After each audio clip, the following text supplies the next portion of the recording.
Sir Jayakumar வந்து விஜயை பற்றி அரசியல் என்பது பெருங்கடல், அதில் நீந்தி கரை சேருபவர்கள் உண்டு, மூழ்க போவது யார் அப்படின்னு மக்கள் தான் முடிவு பண்ணிருக்காங்க. அதான் அரசியல் என்பது பெருங்கடல், அதில் வந்து நீந்தி கரை சேர்ப்பவர்களும் உண்டு, அது மூழ்கி போறவர்கள் உண்டு அப்படின்னு இருக்காரு.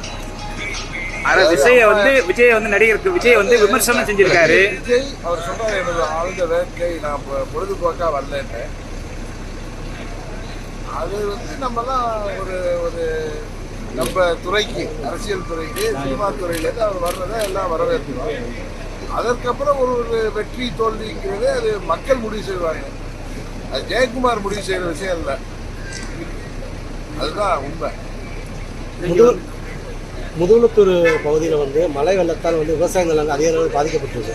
ஆனால் இதுவரை வந்து அதிகாரிகளாக யாரும் பார்வையிட்டு அதுக்கு நிவாரண வளங்களை விவசாயிகள் வர போராட்டம் பண்ணிட்டு இருக்காங்க. முதுகுளத்தூர் பகுதியில் எங்களுக்கு நமது ராமநாதபுரம் முதுகுளத்தூர் பகுதி போல தமிழ்நாட்டில் பல பகுதிகளில் இந்த மழையினால் அறுவடைக்கு வந்த பயிர்கள்லாம் பாதிக்கப்பட்டு விவசாயிகள் பாதிக்கப்பட்டிருக்காங்க.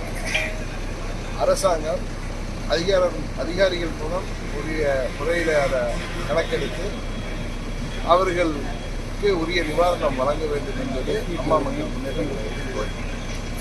Sir G K. வாசன் வந்து அரை மணி நேரத்துக்கு மேலாக வந்து இபிஎஸ் வந்து சந்திச்சிருக்காரு. அது தேர்தல் கூட்டணி அந்த மாதிரி எனக்கு என்ன தெரியுங்க. அவர் ஜி.கே. வாசனையோ இல்லை எடப்பாடி பழனிசாமி. நேற்று விஜய் வந்து கட்சியுடைய பேரை வந்து வெளியிட்டிருக்காரு. அது வந்து எப்படி பார்க்குறீங்க? அவர் ஒரு கட்சி ஆரம்பிச்சிருக்காரு. அதை வந்து தமிழ்நாட்டு மக்கள் தான் அவர் தேர்தலில் போட்டியிடணும், அதை பற்றி முடிவு செய்யணும். ஒரு நடிகர் பற்றி கருத்து சொல்றது வந்து நாகரிகமாக. அவர் போட்டினால யாருக்கு பாதிப்பு ஏற்படும்? சட்டமன்ற தேர்தலில் போட்டினால யாருக்கு பாதிப்பு ஏற்படும்? அது வந்து 2026 தேர்தல் முடிந்த பிறகுதான் தெரியும். போட்டியிடுறதுக்கான வாய்ப்புகள் இருக்கா? எந்த அடிப்படையில்?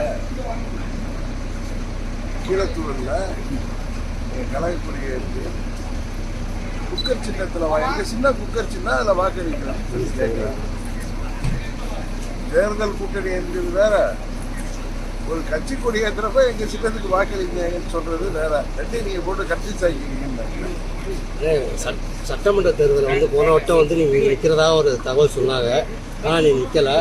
இப்போ எம்பி எலெக்ஷனுக்கு ராமநாத தொகுதியில் நிற்கிறதுக்கு சட்டமன்ற பொது தேர்தலில் நான் இங்கே நிற்கிறதாக நீங்கள் நம்ம நிர்வாகிகள் கோரிக்கை வச்சாங்க. அது மாதிரி பாராளுமன்ற தேர்தலில் நான் போட்டிடுவதா இல்லைங்கிறத இன்னும் முடிவு செய்யலை.